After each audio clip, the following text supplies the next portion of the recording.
नमस्कार। तकनीकी व्यवधान के कारण जो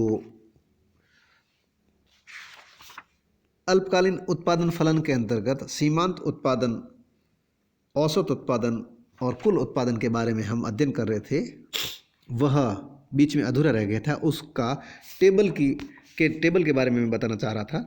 ये टेबल इस रूप में है जो आपके सामने है। यह कुल उत्पत्ति, औसत उत्पत्ति और सीमांत उत्पत्ति के बारे में बता रही है। इसमें सबसे पहला स्तंभ श्रम की इकाइयों के बारे में दिया गया है। इसका मतलब ये है कि अल्पकाल में दो प्रकार के साधन होते हैं। एक तो है स्थिर साधन, दूसरा है परिवर्तनशील साधन। चूंकि कुल उत्पत्ति की मात्रा और औसत उत्पत्ति की मात्रा और सीमांत उत्पत्ति की मात्रा को हम परिवर्तनशील साधनों की इकाइयों से जोड़कर देखते हैं, इसलिए अल्पकाल में श्रम की इकाइयाँ परिवर्तनशील साधन के रूप में ली गई है यहाँ पे, जिसे हम लेबर एल के रूप में इस टेबल में दिखाया गया है, जो कि पहले स्तंभ में लिखी हुई है। दूसरा है कुल उत्पादन, यानी कि टोटल प्रोडक्शन या टीपी से संबंधित स्तंभ है। तीसरा स्तंभ जो है वो है औसत उत्पत्ति से संबंधित, और चौथा और अंतिम जो स्तंभ है, कॉलम है, वह है सीमांत उत्पत्ति से संबंधित। ये टेबल ये बता रही है कि जब श्रम की इकाइयां स्थिर साधनों के साथ में एक मिलाई जाती है तो कुल उत्पादन 50 इकाई होता है।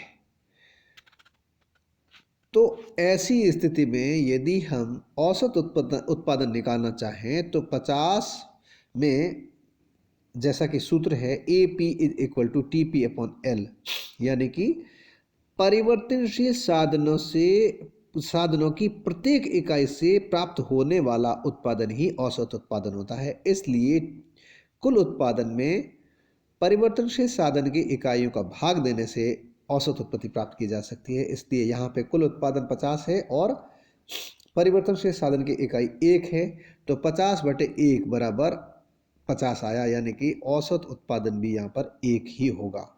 और हम आगे बढ़ते हैं और देखते हैं कि सीमांत उत्पत्ति किस तरह से निकाली जाती है। तो सीमांत उत्पत्ति, चूंकि इससे पूर्व यहाँ पे कुछ भी नहीं है, ये पहला बिंदु है, तो 50 वर्तमान उत्पादन है और इससे पूर्व का उत्पादन कुछ भी नहीं है, 0 है, तो सीमांत उत्पत्ति भी 50 होगी, या फिर इसको हम डैश करके भी छोड़ सकते हैं। दूसरे बिंदु पर हम देखें तो उत्पादन हेतु श्रम की 1 इकाई और बढ़ाई जाती है। पहले 1 थी, 1 और बढ़ाई जाती है, तो कुल 2 इकाइयाँ उत्पादन हेतु श्रम की लगाई जाती है। परिवर्तनशील साधनों की 2 इकाइयाँ लगाई जाती है, जिससे कुल उत्पादन बढ़ जाता है, जो 50 से बढ़कर 90 हो जाता है। यदि हम इस दोनों में अंतर को देखें तो यह अंतर ही MP कहलाएगा, अर्थात 50 से बढ़कर 90 हो गया, अर्थात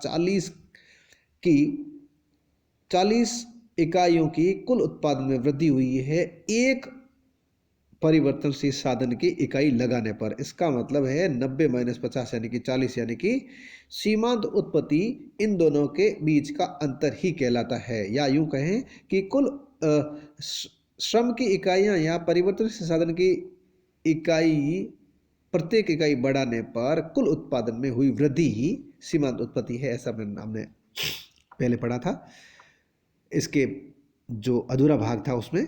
और यदि हम इस बिंदु पर औसत उत्पत्ति निकालना चाहें तो कुल उत्पत्ति बटे परिवर्तनशील साधनों की इकाइयां, तो कुल उत्पत्ति 90/2, तो 90 में 2 का भाग दिया, 45 आया। इसका मतलब है औसत उत्पत्ति यहाँ पे 45 से, पहले 50 थी, अब 45 हो गई है।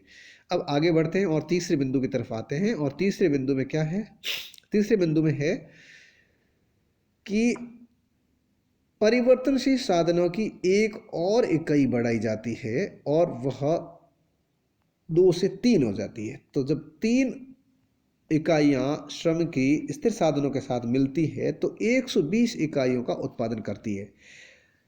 यदि हम देखें तो ये पहले थी 90 और अब हो गई 120, तो इन दोनों में अंतर 120 - 90, यानी कि अंतर हो गया आपका 30। तो 30 ही आपका सीमांत उत्पत्ति की मात्रा कहलाएगी, या 30 सीमांत उत्पत्ति होगी। और औसत उत्पत्ति ज्ञात करने के लिए कुल उत्पत्ति में श्रम की इकाइयों का अर्थात परिवर्तनशील साधनों की इकाइयों का भाग देते हैं तो हमें औसत उत्पत्ति प्राप्त हो जाती है 120/3 बराबर 40। इस तरह से हम औसत उत्पत्ति और सीमांत उत्पत्ति को ज्ञात कर सकते हैं और सीमांत उत्पत्ति औसत उत्पत्ति से कुल उत्पत्ति भी ज्ञात कर सकते हैं और कुल उत्पत्ति से औसत उत्पत्ति और सीमांत उत्पत्ति ज्ञात कर सकते हैं। तीनों ही आपस में इंटर रिलेटेड है, तीनों ही आपस में अंतर संबंधित है और इनके आधार पर उत्पादन की अवस्थाओं के बारे में भी हम बता सकते हैं, जिसके बारे में हम अगला जो वीडियो होगा हमारा, अगला ई लेक्चर होगा, उसके अंतर्गत हम इसके बारे में जिक्र करेंगे। धन्यवाद।